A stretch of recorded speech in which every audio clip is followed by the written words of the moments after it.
الشيطان الرجيم بسم الله الرحمن الرحيم من عمل صالحا من ذكر أو أنثى وهو مؤمن فلنحيينه حياة طيبة صدق الله العظيم إن الله وملائكته يصلون على النبي اللهم صل على سيدنا ومولانا محمد معدن الجود والكرم وآله وصحبه وبارك وسلم۔ حمد و صلات کے بعد آج رمضان المبارک کی 27ویں رات ہے۔ امام اعظم ابو حنیفہ رحمۃ اللہ علیہ سمیت بہت سارے بزرگ یہ فرماتے ہیں کہ یہی لیلۃ القدر کی رات ہوتی ہے، اگرچہ وہ اس بات کو طے نہیں کرتے لیکن فرماتے ہیں یہی اکثر ہم نے اسی مقام پر لیلۃ القدر کو پایا ہے۔ نبی رحمت علیہ الصلاۃ والسلام نے صحابہ کرام علیہم رضوان کے سامنے گزشتہ امتوں کے احوال ذکر فرمائے کہ ایک ہزار سال ان کی عمریں ہوتی تھی، 1500 سال تک وہ زندہ رہتے تھے۔ تو صحابہ کے دلوں میں تجسس پیدا ہوا کہ اگر عمر 1000 سال ہوگی تو نماز بھی تو 1000 سال ہی پڑھیں گے نا، اگر عمر 1500 سال ہوگی تو روزے، عبادتیں، یہ سارے کام بھی تو بڑے زیادہ کرتے ہوں گے۔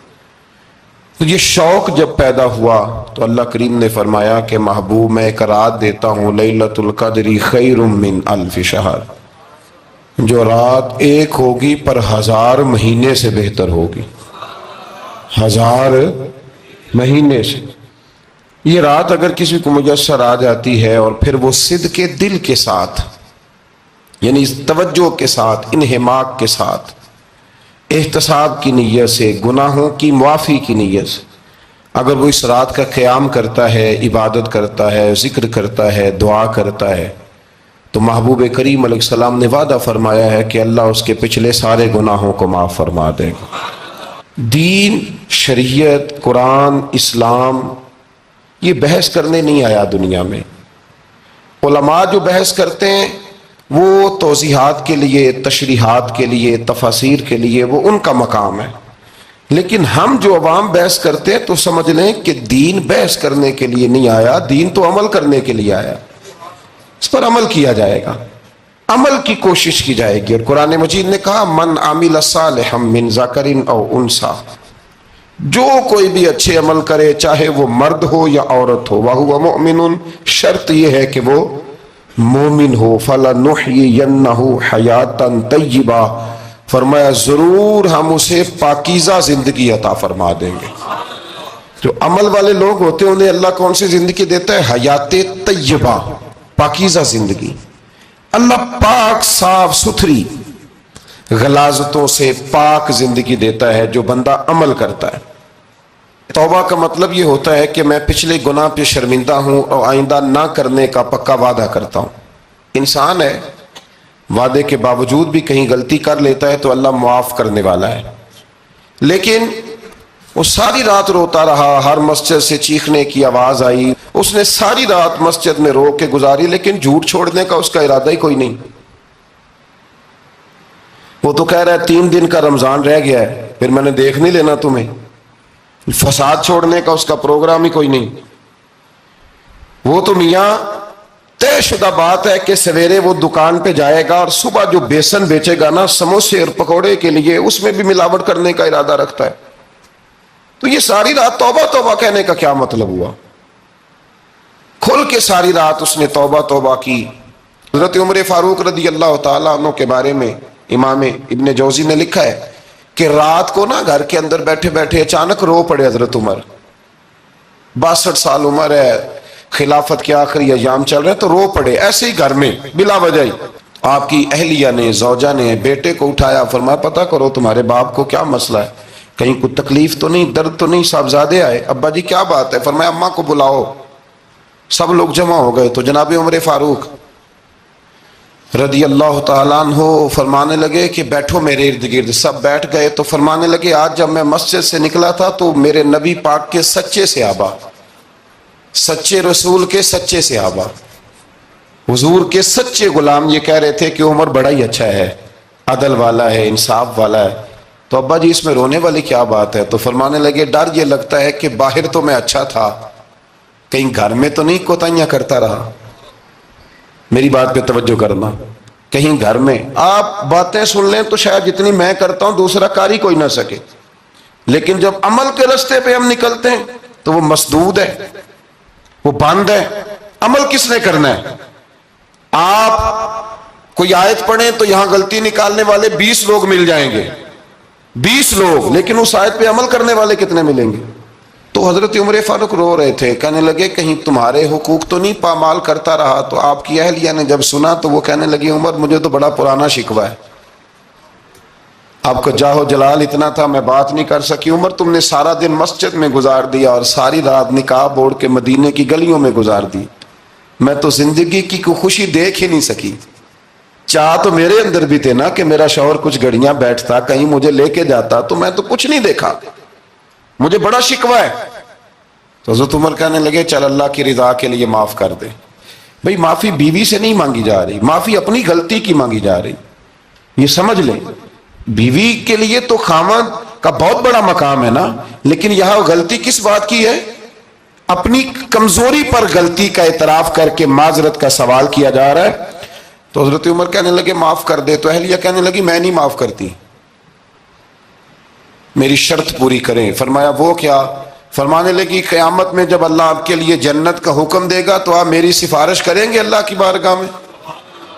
سفارش کریں گے کہ یا اللہ مجھے کپڑے دھو کے دیتی تھی، میری عزت کی حفاظت کرتی تھی، میرے بستر کو پاک رکھتی تھی، کہیں گے؟ تو حضرت عمر فرمانے لگے تیرے ساتھ وعدہ رہا، رب نے اگر عمر کو اپنے فضل، اپنے کرم اور اپنے محبوب کے صدقے جنت دی تو عمر تیرے بغیر جنت میں نہیں جائے گا۔ عمل کا رستہ، عمل کا رستہ دیکھیں نا، 2 دفعہ استاد بات کرتا ہے، 2 دفعہ، اور کوئی زیادہ، ایک تو ہے نا کہ ایم اے اور جناب ایم ایڈ اور ایم فل اور پھر پی ایچ ڈی قسم کا استاد، ایک وہ جو matric P T C teacher ہے نا، وہ 2 دفعہ اسٹوڈنٹ کو کام کہے تو تیسری دفعہ وہ ناراض ہو جاتا ہے، کہتا ہے میں 2 دفعہ کہا ہے۔ بچے کو آپ 2 دفعہ کہتے ہیں اور اگر تیسری دفعہ کہنا پڑے تو غصہ آتا ہے نہیں آتا؟ بھئی تو نے اتنی دفعہ کہا تو سمجھ نہیں رہا بات کو۔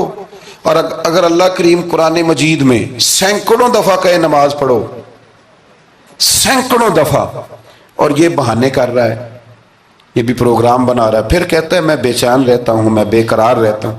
عمل کا رستہ اس کو اختیار کریں، آپ سکون میں رہیں گے۔ بد عمل آدمی اور بے عمل آدمی یہ ہمیشہ پریشان رہتے ہیں، ہمیشہ۔ عمل کریں، توبہ کریں تو پھر بدل جائیں، پھر تبدیلی آئے، اور یہ کوئی مشکل کام نہیں، جو بدلنے والے تھے وہ بدل گئے، بڑا کچھ کرتے تھے پر پھر وہ لوگ بدل گئے۔ حضرت فضالہ رضی اللہ تعالیٰ عنہ کہتے ہیں کہ میں بڑا دلدادہ تھا عورتوں کا، اور میرا ماحول یہ تھا کہ میں قتل بھی کر لیتا تھا معاذ اللہ، چوری بھی کر لیتا تھا، اور رات میری طبیعت تھی معاذ اللہ نئی سے نئی عورت کے پاس جانا۔ کہتے ہیں ابو جہل نے اعلان کیا کہ جو نبی پاک علیہ السلام کا سر اقدس معاذ اللہ کاٹ کے لائے گا، نقل کفر کفر نہ باشد، 100 سرخ اونٹ انعام ملے گا۔ تو میں نے ارادہ کر لیا کہ میں بہت سارا انعام حاصل کروں گا۔ قرآن مجید میں نا اللہ فرماتا ہے کہ بہت سارے لوگ ایسے ہیں جنہیں اگر میں رزق میں کشادگی دے دوں، زیادہ پیسے دے دوں، فرمایا باغی ہو جائیں، وہ سرکش ہو جائیں۔ یہ بہت سارے لوگوں کو جو اللہ تبارک و تعالیٰ اعتدال میں رکھتا ہے تو یہ ان کے لیے بہتر ہے۔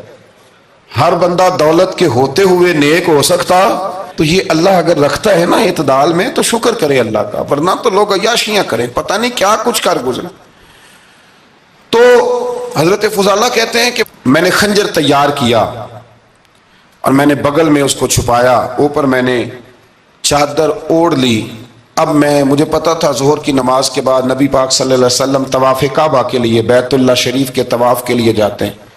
کہتے ہیں میں بھی اس طرف بڑھا، رستے میں نا وہ خاتون جس کے گھر میں نے رات آنا تھا، میں نے دروازے پہ دستک دی، میں نے کہا کہ تیار رہنا، تیار رہنا، آج میں بڑے پیسے لے کے آؤں گا۔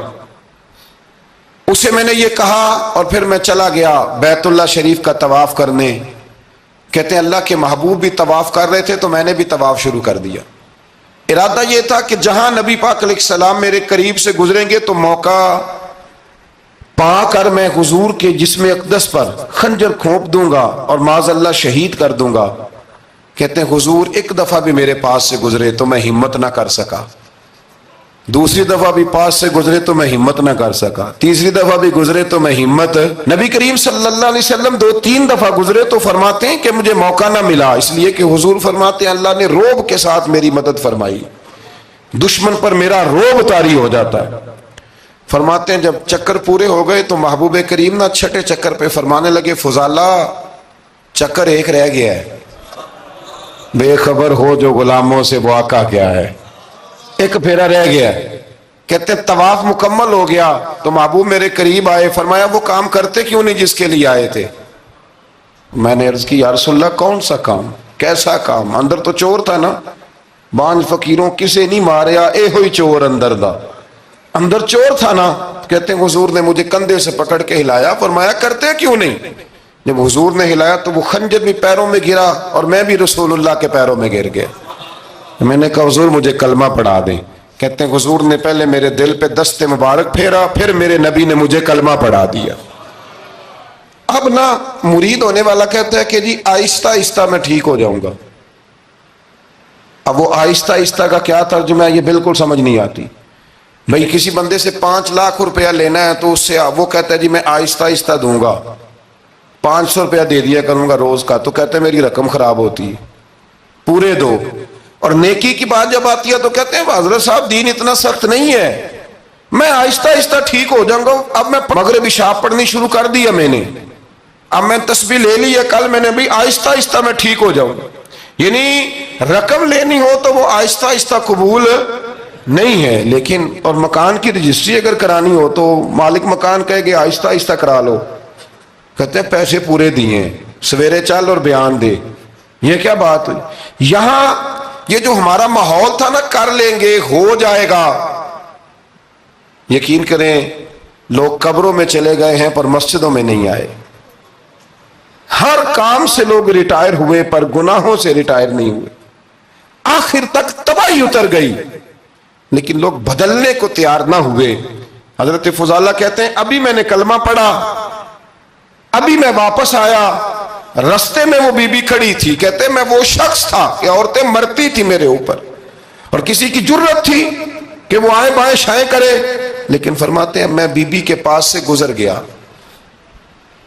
پہلے تو اس کا خیال تھا رکے گا، لیکن جب میں رکا نہ تو دروازے پہ آئی، اور جب میں گزر گیا تو اس نے آواز دی، لیکن میں نے سنی انسنی کر دی، جب آگے بڑھا تو میرے پیچھے دوڑی۔ فرماتے ہیں مجھے پکڑ کے کہنے لگی فضالہ تجھے کیا ہوا، تو وہی نہیں جو یہاں سے گیا تھا؟ آپ فرماتے ہیں میں کبھی نہیں رویا تھا، میں کبھی نہیں رویا تھا، اور جب کہا نا تو وہی نہیں، کہتے میں نے سر اٹھایا تو میری آنکھوں میں آنسو تھے، میں نے کہا میں جو گیا تھا وہ نہیں ہوں، اب تو میں محمد عربی کا غلام بن گیا، اب میں وہ نہیں ہوں، اب نہیں ہو سکتا کہ کوئی میری نظر میلی ہو جائے، یہ کیسے ممکن؟ اب نا اسلام کی تعریف ہم نے یہ کی ہے کہ خبردار کوئی ہمارے قریب نہ آئے، ہم کسی کو بات نہیں کرنے دیتے کہ ہم مسلمان ہیں، ہم بات نہیں کرنے دیتے۔ پتہ کیا بات ہے، ایک میری یہ تقریر ہوتی ہے ممبر پہ اور ایک میرا عمل ہوتا ہے جب میں سفر کرتا ہوں، جب میں گاڑی میں بیٹھتا ہوں، جب میں دوستوں سے ملتا ہوں، جب ان دونوں باتوں میں تضاد آتا ہے نا، تضاد، تو لوگ تقریر کو جذبات نہیں کہتے، ایک فن بن جاتی ہے تقریر۔ آپ کو پتہ ہے نا وائزین نعت خواں کہتے ہیں میں نے محفل لوٹ لی، پھر لوگ شمار کرتے ہیں کتنے لوگوں نے سبحان اللہ کہی، پھر لوگ شمار کرتے ہیں کہ آج 5 بندے روئے بھی تھے جب میں تقریر کر رہا تھا، تو پھر یہ فن ہے، یہ جذبات کا اظہار۔ سمجھ لیں بات کو کہ عمل جب آپ نہیں نہ کرتے عمل، تو آپ خود بڑے بے چین رہتے ہیں کہ یار یہ میں کیا کر رہا ہوں، یہ کون سا گورکھ دھندا ہے کہ میرا عمل صفر ہوتا جا رہا ہے۔ ہمارے ایک استاد تھے تو وہ فرمایا کرتے تھے کہ اگر پڑھے لکھے آدمی کو تم بے عمل دیکھو تو اس سے دور ہٹ جایا کرو ورنہ تمہیں بھی بے عمل کر دے گا۔ میں نے ان سے عرض کی، میں نے کہا حضور یہ کیا ہے؟ تو فرمانے لگے اپنے حضرت صاحب سے پوچھنا، وضاحت کریں گے۔ میں نے حضرت صاحب سے کہا جی عجیب بات کر دی ہے، علم والے بندے کے پاس بیٹھ کے تو علم آتا ہے، تو وہ فرما رہے تھے کہ علم والے بندے کے پاس اگر وہ بے عمل ہو تو بالکل نہ بیٹھنا، تو حضرت صاحب فرمانے لگا انہوں نے صحیح کہا ہے. اب بات بہت بڑی ہے، پتہ نہیں آپ کی سمجھ میں آتی ہے نہیں آتی، بہرحال کر دیتا ہوں. پڑھا لکھا بندہ اگر بے عمل ہو تو اس کے پاس، تو میں نے کہا حضور کیوں؟ فرمانے لگے اس لیے کہ وہ اپنی بے عملی پر بھی دلائل دے گا، وہ بے عملی پر بھی دلیلیں قائم کرے گا کہ یہ وجہ ہے تو اس لیے میں ایسے کر رہا ہوں. تو چونکہ وہ بے عمل ہے اور ہے پڑھا لکھا، نبی کریم صلی اللہ علیہ وسلم کے غلام نہ پل بھر میں بدل جاتے تھے. اور اللہ تعالیٰ بھی نا بڑے موقع دیتا ہے ہمیں، بڑے موقع. حضور نے فرمایا جس نے ایمان اور احتساب کی نیت سے روزے رکھے وہ نئی زندگی کا آغاز کرے، اس لیے کہ اللہ نے اس کے پچھلے سارے گناہ معاف فرما دیے. میرے نبی کریم علیہ الصلوۃ والسلام نے فرمایا جو شخص بیمار ہو گیا، مریض ہو گیا، اور نسائی شریف میں فرمایا کہ 3 دن تک بستر پہ رہا اور اس نے شکوہ نہ کیا اللہ کا، اور جب وہ شفا یاب ہو کے بستر سے اٹھا ہے نا، تب اللہ نے اس کے پچھلے سارے گناہ معاف فرما دیے. اور فرمایا جو حج کرنے گیا، حج کر کے واپس آیا، اللہ کے حبیب فرماتے ہیں یوں سمجھے کہ میں آج ہی ماں کے پیٹ سے پیدا ہوا. بڑے موقع اللہ نے دیے، بڑے موقع، بڑے سارے موقع عطا فرمائے کہ میں تیرے پچھلے گناہ معاف کر دوں گا. تو بھی تو نئی زندگی کا آغاز کرنا، تو بھی تو شروع کرنا نئے سرے سے، تو بھی تو بدل کے آنا، تو بھی تو اپنے اندر تبدیلی پیدا کرنا. سالوں بیت گئے، ہمیں سالوں بیت گئے، تقریر کرتے، تقریر سنتے، قرآن سنتے، پورا پورا قرآن سنتے، ترجمہ اور تفسیر لوگوں نے پڑھ پڑھ کے بڑا بڑا جگہوں پہ لوگ دلائل دیتے، بات کرتے. کب وہ وقت آئے گا جب ہم عمل کریں گے؟ تھوڑا تھوڑا مجھے سفر کرنا پڑتا ہے، دنیا میں گھومتا رہتا ہوں، تو کچھ چیزیں ایسی ہوتی ہیں جو کبھی کبھی انوکھی ہو جاتی ہیں. میں ایک جگہ پہ تھا تو وہاں 4 5 6 عمرے کے ٹکٹ تھے محفل میں. تو ہمارے آپ کو پتہ ہے نا وہ دلیلوں والے لوگ ہیں، ان بیچاروں کو بھی کوئی دلیل نہیں ملتی. تو ایک صاحب مجھے کہنے لگا جی عمرے کا ٹکٹ دینا جائز ہے قرآن اندازی کر کے؟ میں نے کہا یار چلو جائز ہی رہنے دو، تیری مہربانی. کہ اب اس پہ بھی اعتراض آ گیا ہے. میں نے کہا 100% جائز ہے، کوئی اس میں کوئی ایسی بات نہیں ہے. لیکن اندازی تو شروع ہو گئی جو حدیث میں نہیں آئی، عمرے کے ٹکٹ والی ہے جائز، پر نبی پاک نے جس قرآن اندازی کا کہا تھا وہ کب ہوگی؟ حضور نے فرمایا تمہیں پہلی صف کے ثواب کا پتہ چل جائے تم قرآن اندازی کرو. وہ کس دن کرنی ہے؟ کس مسجد میں ہوتی ہے؟ حضرت عبداللہ ابن مسعود فرماتے ہیں تمہیں پتہ چلے اذان کا ثواب کتنا، تم قرآن اندازی کرو. کب کرنی ہے؟ کون پڑھے گا اذان؟ کون یہ آگے بڑھ کے کام کرے گا؟ بھئی جو قرآن اندازی حدیث میں ہے وہ کب ہوگی؟ یہ تو قرآن اندازی شروع ہو گئی اور ہو رہی ہے. اب تو لوگ جہیز دینے لگے ہیں قرآن اندازی کر کے، یہ ماحول بن گیا. دین عمل کرنے کے لیے آیا ہے. جو حکم میرے نبی پاک کے غلاموں کو ملا انہوں نے عمل کر کے دکھایا، انہوں نے عمل کر کے دکھایا. وہ عمل کے میدان کے لوگ تھے. حضرت ابوبکر صدیق سے زیادہ روایات مروی نہیں ہیں، اگر ڈھونڈنے نکلو گے تو زیادہ قول نہیں ملیں گے ان کے. حضرت عمر فاروق کے زیادہ اقوال، زیادہ ارشادات آپ کو نہیں ملیں گے. حضرت سیدنا عثمان غنی کی زیادہ باتیں آپ کو نہیں ملیں گی. ان کا عمل ملے گا، ان کا کردار ملے گا، ان کا لب و لہجہ ملے گا، زندگی گزارنے میں کیا طریقہ اختیار کیا وہ آپ کو ملے گا. اب تو وہ لوگ رخصت ہو گئے جن کے عمل سے لوگ زندگی پکڑتے تھے، عمل سے، کردار سے. تو عمل کا رستہ کب اختیار کریں گے؟ آگے کب بڑھیں گے؟ میرے رسول کریم صلی اللہ تعالی علیہ وسلم کے غلام عمل کرتے تھے، اور جب عمل کرتے تھے پھر اس کا رزلٹ آتا تھا. یاد رکھنا رزلٹ نیتوں کا آتا ہے، ارادوں کا آتا ہے، عمل کا آتا ہے. گفتگو کا رزلٹ، آپ بڑا اچھا سبق سنا لیں تو پیپر نہ دیں تو پاس ہوں گے کہ فیل؟ آپ تو کہہ رہے تھے وہ مجھے سارا ہی آتا تھا. تو عمل آپ کرتے ہیں تو عمل پر نتیجہ ہوتا ہے، عمل پر، عمل پر. حضرت عبداللہ ابن مبارک رحمت اللہ علیہ کے جو والد تھے نا ان کا نام مبارک تھا. وہ ایک باغ میں رہا کرتے تھے، باغ کی دیکھ بھال کرتے تھے بڑے صاف ستھرے، بڑی ان کی طبیعت میں نکھار تھا. آج مسئلہ ہمارے ملک کا یہ ہے کہ ہمارے ملک میں صرف سیاستدان ہی جو ہے وہ غلط کام نہیں کرتا، یا بہت بڑی انڈسٹری ہو تو وہاں ہی خرابی نہیں ہوتی. بلکہ ریڑھی والے کا بھی اگر ہاتھ پڑ جائے نا تو چھوڑتا وہ بھی کوئی نہیں، الا ماشاء اللہ۔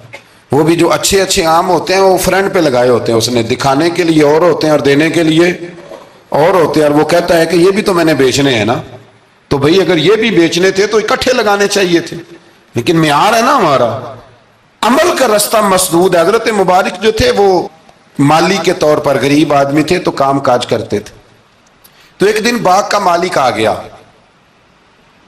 اس نے آ کے آپ سے کہا کہ کنوں کا باغ تھا، اس نے کہا کہ لاؤ ایک، کنوں لا کے دیا تو کھٹا تھا، اس نے کہا یہ نہیں ٹھیک، دوسری درخت سے لاؤ، دوسرے سے لائے تو وہ بھی کھٹا تھا، تیسرے سے لائے وہ بھی کھٹا تھا۔ کہنے لگا بیٹے کتنے سال ہو گئے تمہیں؟ تو فرمانے لگے 10-12 سال۔ تو کہنے لگے تمہیں ابھی بھی نہیں پتا کس جگہ کا کنوں میٹھا ہے، سارے کڑوے لائے ہو؟ تو آپ فرمانے لگے آپ نے مجھے دیکھ بھال کے لیے رکھا ہوا ہے، کنوں چکھنے کے لیے نہیں رکھا، مجھ سے قسم اٹھا لیں کبھی میں نے چکھا بھی ہو، اس لیے کہ میرے ذمے اور کام۔ باغ کا مالک اتنا خوش ہوا کہ اس نے آزاد بھی کر دیا، اپنی بیٹی کا نکاح بھی کر دیا، اور وہ باغ بھی آپ کو تحفے میں ہی دے دیا۔ ان کے گھر حضرت عبداللہ بن مبارک پیدا ہوئے۔ ان کے والد گرامی کہتے ہیں کہ ایک دن پھر ایسا ہوا کہ میں نے نا باغ بڑا سجایا، سوارا، محنت کری، بادشاہ آ گیا۔ تو بادشاہوں کو بھی کچھ چیزیں پسند آ جاتی ہیں نا، اور ہمارے ملک میں تو ڈھیر سارے لوگ بادشاہ ہیں، ڈھیر سارے لوگ بادشاہ ہیں۔ اگر کسی تگڑے بندے کو کسی غریب کی جھونپڑی پسند آ گئی پھر اسے دینی ہی پڑے گی، بلکہ ایسی ایسی خبریں سننے کو ملتی ہیں کہ چودھری صاحب نے آ کے کہا ہے کہ مفت دینی ہے کہ پیسے لے کے دینی ہے، یہ یہاں تک خبریں۔ تو بادشاہ آ گیا، اس نے دیکھا بڑا سجا سنورا باغ ہے، اس نے حضرت مبارک سے کہا کہ مجھے نا جوس بنا کے پلاؤ کنوں کا۔ تو حضرت نے اسے نا جوس دیا، اس نے پیا تو بڑا مزہ آیا، کہنے لگا ایک گلاس اور نہیں دیتے؟ تو حضرت اور بنانے لگے تو اس کے دل میں نا اس سے پہلے خیال آ گیا کہ باغ بڑا شاندار ہے اور پھل بھی بڑا مزیدار ہے، تو قبضہ نہ کر لوں، اپنا ہی نہ ہو جائے، یہ اس کو دیتے ہیں تھوڑے بہت پیسے، یہ نکل جائے گا، نہ بھی نکلا تو ڈانٹ دیں گے۔ اتنی دیر میں نا حضرت مبارک رحمت اللہ تعالیٰ علیہ ایک گلاس شربت کا اور بنا کے لے آئے، بادشاہ کو دیا نا، تو اب جو گلاس آیا تو کڑوا تھا، کسیلا تھا، کھٹا تھا۔ تو بادشاہ کے گلے کو پڑا تو کہنے لگا یہ تم نے کیا کیا؟ پہلے تو بڑا میٹھا تھا، باغ وہی ہے تو ذائقہ کیسے بدل گیا؟ تو آپ فرمانے لگے وہ بادشاہ کی نیت بدلی ہے نا، بادشاہ کی نیت بدلی ہے تو اس کا بھی ذائقہ بدل گیا ہے، تو نیت نہ آپ کی بدلتی۔ تو یہ حضور کا فرمان ہے، فرمایا اللہ کے کچھ بندے ایسے ہوتے ہیں جو اللہ کے دیے ہوئے نور سے دیکھتے۔ کہا آپ کی نیت بدل گئی تو اس کا ذائقہ بدل گیا۔ اب بادشاہ نے دل میں کہا نہیں یار بندہ کہہ تو ٹھیک ہی رہا ہے، یہ تو اس کی محنت سے اللہ نے پھل دیا، مجھے ایسا نہیں کرنا چاہیے۔ تو حضرت دوڑ کے گئے تو دوسرا جوس کا گلاس بنا کے لائے، اب دیا تو میٹھا تھا، کہنے لگا اب کیا ہوا؟ فرمانے لگے آپ کی نیت ٹھیک ہو گئی ہے تو رب نے ذائقہ بھی ٹھیک کر دیا ہے۔ نبی پاک علیہ السلام نے فرمایا اللہ تو تیرے گمان کے قریب رہتا ہے، تیرے گمان کے۔ یہ میں بچوں کو نا تھوڑے دن پہلے میں انہیں کہہ رہا تھا دین میں آگے بڑھنے کے لیے کوئی سیاست نہ کرنا، کوئی چکر نہ چلانا۔ میں نے چکر چلانے والے لوگ ہمیشہ پیچھے رہ جانے والے دیکھے، تھوڑا کر لینا پر اتنا کرنا جتنا مخلص ہو کے ہو سکے، کوئی چکر چلانا، کسی کھاتے میں پڑنا، اس سے بچنا، نہ پیچھے رہ جاؤ۔ میں نے بڑے بڑے تیز لوگوں کو زندگی میں زیرو دیکھا ہے، اور بڑے بڑے سادے لوگ جن کو 50,000 روپیہ گننا پڑ جائے تو تھک جائیں، لیکن اللہ نے انہیں دیا ہے تو بغیر حساب کتاب ہی عطا فرمایا ہے۔ تو ہم نہ نیتوں کے بل بوتے پر عمل کریں، خالی باتیں نہ کریں، آپ کا جو عمل ہوگا وہ آسانی کر دے۔ حضرت حبیب اجمی بڑے مالدار تھے، دنیا میں ڈھیر سارا فساد مالداروں کی وجہ سے ہوتا ہے۔ یہ جو شادیاں مہنگی ہوئی ہیں نا، یہ ابھی تھوڑا عرصہ پہلے کی بات ہے کہ شادی میرج ہال میں کرنے کا کسی دیہاتی کو کہتے تھے تو وہ کہتا تھا کہ میں نے نہیں میرج ہال میں کرنی، تھی کروں توڑی دیے۔ اب کیا ہوا ہے؟ کوئی منع کرتا ہے؟ بلکہ جو بڑے دور دراز دیہات ہیں ان میں بھی میرج ہال بن گئے۔ یہ امیر کچھ قباحتیں ایسی پیدا کرتے ہیں کہ غریبوں کے لیے بھی مشکل ہو جاتی ہے۔ یہ کچھ ایسے معاملات لاتے ہیں میدان میں کہ پھر عام لوگوں کے لیے اس میں مشکلات ہوتی ہیں، چونکہ وہ رواج بن جاتا ہے معاشرے کا۔ پیسے والا آدمی اس رواج کو لاتا ہے میدان میں، اس سے خرابی ہوتی ہے۔ اور پھر میرے غریب کا یہ حال ہے کہ امیر کو رسم چھوڑ دے تو چھوڑ دے، غریب کو قرضہ اٹھانا پڑے چھوڑنی کوئی شے نہیں، اس نے جو مرضی ہو جائے، اس نے کوئی چیز پیچھے نہیں ہونے دینی۔ حضرت حبیب اجمی بڑے مالدار تھے، تو وہ کاروبار کر، یہ مالدار لوگ جو ہوتے ہیں نا، یہ تو کہتے ہیں پیسے کو پیسہ، ہے نا، کتنا مشہور ہے جملہ، پیسے کو پیسہ، تو یہ پھر مارکیٹ میں پیسہ پھینکتے ہیں، تو یہ پیسہ کھینچنے کے لیے پیسہ پھینکتے ہیں، پھر ایک دوسرے کو کہتے ہیں تیری وجہ سے مہنگائی ہوئی ہے، تیری وجہ سے مہنگائی ہوئی۔ حالانکہ مہنگائی کسی کی وجہ سے بھی ہوتی کس کے لیے؟ غریب کے لیے۔ مطلب پیٹرول مہنگا ہوا تو کرایہ بڑھ گیا بس کا، لیکن پیٹرول سستا ہوا تو کبھی کرایہ بھی سستا ہوا ہے، اس نے ادھر ہی رہنا ہے۔ تو مہنگائی کس بیچارے کے لیے ہوئی؟ غریب کے لیے، جس نے گھر جانا ہے نا، اس نے گھر جانا ہے۔ ابھی ہمارے ایک بچے نے جانا تھا، تو سفر لمبا تھا، تو کہہ رہا تھا 1000 روپیہ میرے پاس ہے پر کرایہ 1500 لگتا ہے۔ ابھی بھی لوگ حساب کرتے ہیں اور پھر سوچتے ہیں کہ رستے میں شے کوئی نہیں کھانی، اس لیے کہ پھر کرایہ کہاں سے دوں گا، مینج کر کے رکھتے ہیں۔ یہ خدمت ہوتی ہے نا علماء کی، حفاظ کی، تو مجھے پتہ ہے، میں اس قبیلے کا آدمی ہوں، مجھے پتہ ہے کہ یہ کیسے حساب کر کے رکھتے ہیں کہ اب اتنے آئے ہیں تو اس میں سے یہاں، جس کے پاس ہیں ہی بڑے لمیٹڈ سے، تو وہ بیچارہ پہلے سے سوچ کے بیٹھا ہوتا ہے، مجھے پتہ ہے۔ جن کے پاس پھر بے حساب ہوتا ہے وہ پھر مارکیٹ میں پھینکتے ہیں تو کھینچتے ہیں اور ظلم کرتے ہیں۔ حضرت حبیب اجمی کہتے ہیں جب مال دیا اللہ نے تو میں نے سود کا کام شروع کر دیا۔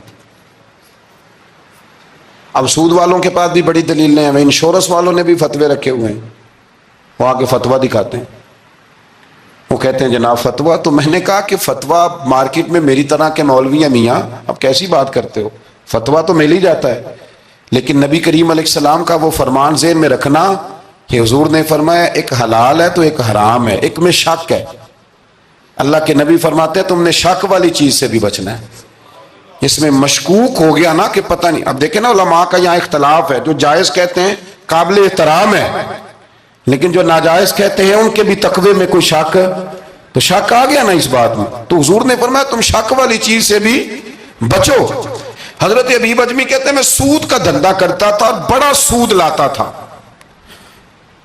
بڑا سود، اور یہ سود جس پہ چڑھ جاتا ہے اس پہ اترتا نہیں۔